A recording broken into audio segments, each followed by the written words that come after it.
नमस्कार, कैसे हैं आप सभी लोग। गुड मॉर्निंग आप सभी को, सुप्रभात। आज की कक्षा में आप सभी का स्वागत है। आपकी स्टडी कैसी चल रही है आप सभी लोग एक बार बताइएगा मुझे कमेंट में। तो चलिए, आप जितने भी लोग हैं आप सभी को लेकर के प्रारंभ करते हैं आज की इस कक्षा को। बाकी जितने लोग अभी आ रहे हैं वो आराम से देखते जाएंगे, ठीक है। चलिए, तो बिना किसी विलंब के शुरू करते हैं आज के क्विज का पहला क्वेश्चन। और आज के क्विज का पहला क्वेश्चन आपके सामने ये है कि किस वर्ष भारतीय वन सेवा की स्थापना की गई थी। भारतीय वन सेवा की स्थापना किस वर्ष की गई थी? 1947, 1950, 1960 या फिर 1966? आप सभी लोग इसका आंसर करिएगा कि भारतीय वन सेवा, हम बात करें इंडियन फॉरेस्ट सर्विस की स्थापना कब की गई थी। तो प्यारे अभ्यर्थियों, भारतीय वन सेवा जो है भारत सरकार की 3 अखिल भारतीयों में से एक है।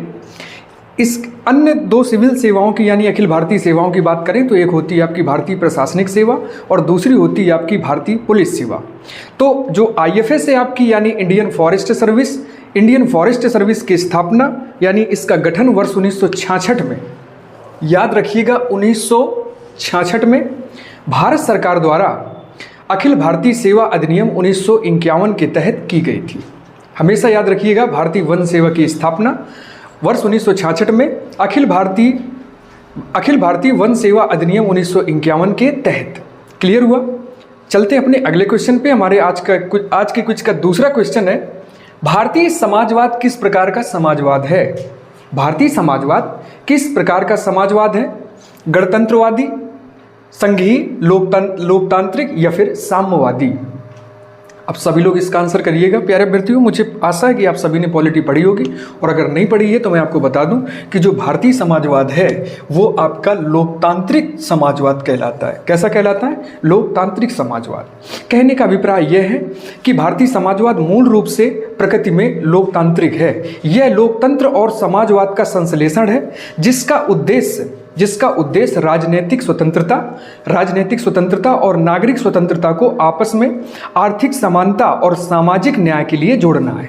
ठीक है, यानी जो भारतीय समाज है, ठीक है, इस भारतीय समाज को राजनीतिक स्वतंत्रता और नागरिक स्वतंत्रता को आर्थिक समानता और सामाजिक न्याय के लिए जोड़ना आपका लोकतांत्रिक समाजवाद कहलाता है। और हमारा जो समाज है यानी हम कहते हैं जो भारतीय समाजवाद है वो कैसा है? वो लोकतांत्रिक प्रकृति का समाजवाद है।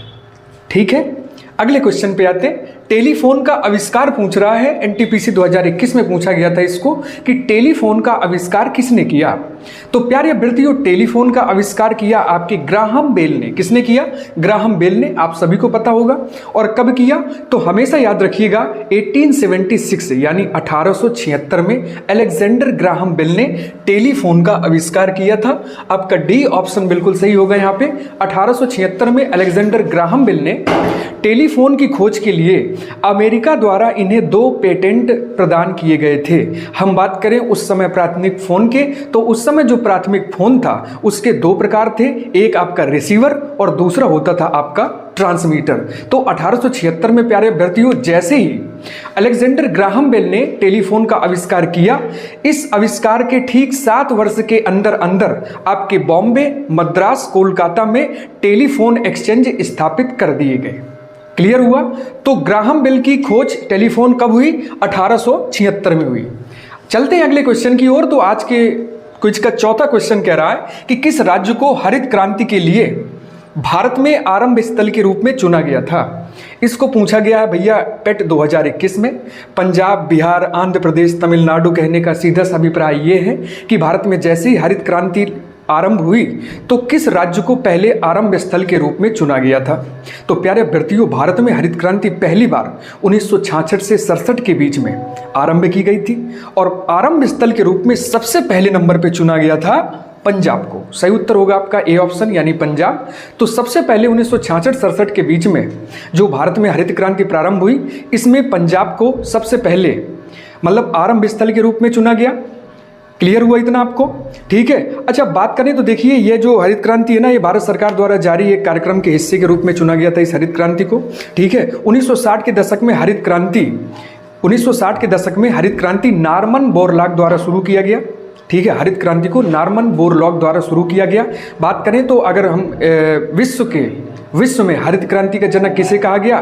तो नॉर्मन बोरलॉग को कहा गया। यही अगर भारत की बात की जाए कि भारत में हरित क्रांति के रूप में किसे जाना गया सबसे पहले, तो वो थे आपके MS स्वामीनाथन। क्लियर हुआ? आगे चलते हैं। कवक के अध्ययन को क्या कहते हैं? हमेशा याद रखिएगा, फिजियोलॉजी, फिरियोलॉजी, माइकोलॉजी या मर्मेकोलॉजी। आप सभी आंसर करिएगा इसका। तो प्यारे अभ्यर्थियों, कवकों का अध्ययन आपका जीव विज्ञान की एक शाखा है जिसे हम कहते हैं माइकोलॉजी। ठीक है, सही उत्तर होगा आपका C ऑप्शन यानी माइकोलॉजी। तो माइकोलॉजी जीव विज्ञान की वह शाखा है प्यारे अभ्यर्थियों जिसमें कवकों का अध्ययन किया जाता है, साथ ही साथ उनके आनुवांशिक काम और साथ ही साथ उनके जैव रासायनिक गुणों तथा उनके वर्गीकरण को भी शामिल किया जाता है। ठीक है, तो कवकों का जो अध्ययन हुआ वो आपका माइकोलॉजी कहलाया। यहाँ तक क्लियर हुआ आप सभी को? प्यारे अभ्यर्थियों, आप देख रहे हैं कि आपके सामने जो हम ठीक 11 बजे लेकर के आते हैं GK GS क्विज प्रोग्राम, ये आपके सभी प्रीवियस ईयर क्वेश्चन पर बेस्ड होता है, जिसमें तरह तरह के अनेक सभी एक दिवसीय प्रतियोगी परीक्षाओं में पूछे गए प्रश्नों को शामिल किया जाता है। ठीक है, बात करते हैं आज के अपने अगले क्वेश्चन यानी 6वें क्वेश्चन की। और 6वां क्वेश्चन कह रहा है कि भारतीय संविधान का कौन सा अनुच्छेद उपराष्ट्रपति के निष्कासन की प्रक्रिया से संबंधित है? दिल्ली पुलिस 2023 में पूछा गया था इसको कि कौन सा भारतीय संविधान का कौन सा अनुच्छेद है जिसमें उपराष्ट्रपति के निष्कासन की प्रक्रिया को सही तरीके से बताया गया है। तो प्यारे अभ्यर्थियों, हमेशा याद रखिए, भारतीय संविधान का अनुच्छेद 67 यानी 67 संविधान कहता है कि उपराष्ट्रपति को एक प्रभावी बहुमत द्वारा ही, ठीक है, संविधान कहता है कि उपराष्ट्रपति को एक प्रभावी बहुमत द्वारा ही पारित करके राज्यसभा के एक प्रस्ताव द्वारा हटाया जा सकता है और लोकसभा द्वारा एक साधारण बहुमत से सहमति व्यक्त की जा सकती है। बात करें अदर ऑप्शंस की तो देखिए, हमारे संविधान का अनुच्छेद 66 कहता है कि राष्ट्रपति के पद से संबंधित जितना भी कामकाज है, यानी हम ये कह सकते हैं दूसरी भाषा में कि जो अनुच्छेद 60 है वो आपके राष्ट्रपति के पद से संबंधित है।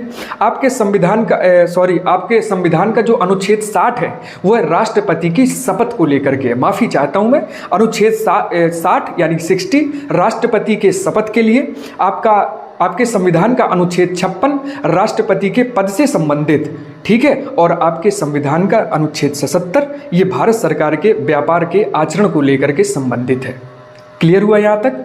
ठीक है, अब अगले क्वेश्चन पे आ जाते हैं कि निम्नलिखित में से किसने लाठी क्लब की स्थापना की थी? प्यारे अभ्यर्थियों, RO 2020 में पूछा गया लाठी क्लब की स्थापना किसने की? तो हमेशा याद रखिएगा प्यारे अभ्यर्थियों, लोकमान्य तिलक ने लाठी क्लब की स्थापना की। यह एक ऐसा क्लब हुआ करता था प्यारे अभ्यर्थियों जिसमें युवाओं को बहादुर बनाने और उन्हें अपने देश की स्वतंत्रता के लिए लड़ने के लिए, ठीक है, इस उद्देश्य से लड़ने के लायक बनाने के उद्देश्य से लोकमान्य तिलक ने लाठी क्लब की स्थापना की थी। याद रहेगा आप सभी को? बहुत बढ़िया।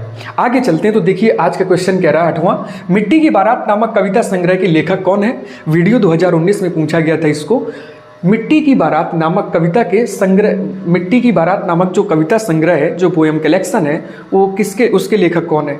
जयशंकर प्रसाद, शिवमंगल सिंह सुमन, महादेवी वर्मा या मैथिली शरण गुप्त? तो प्यारे अभ्यर्थियों, मिट्टी की बारात हमेशा याद रखिएगा, आपके स्टैटिक जीके के साथ साथ आपके हिंदी का भी एक सवाल बन जाता है। ये शिवमंगल सिंह सुमन, हमेशा याद रखिएगा, शिवमंगल सिंह सुमन, जिन्होंने मिट्टी की बारात नामक काव्य संग्रह का लेखन किया है।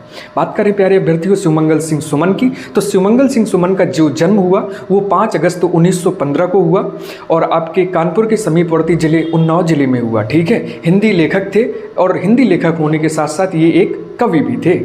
आप बात करते हैं आज अपने करंट अफेयर के क्वेश्चंस की, तो हाल ही में अब्दुल फतेह उल सीसी ने किस देश के राष्ट्रपति के रूप में शपथ ली है? अभी ताज़ा तारीन अपडेट को लेकर के अगर हम बात करें तो अब्दुल फतेह उल सीसी ने किस देश के राष्ट्रपति के रूप में शपथ ली? हमेशा याद रखें, देखिए कतर, मिस्र, बहरीन, मलेशिया, 4 ऑप्शन हैं आपके सामने और सही होगा आपका प्यारे अभ्यर्थियों मिस्र। क्या सही होगा? मिस्र।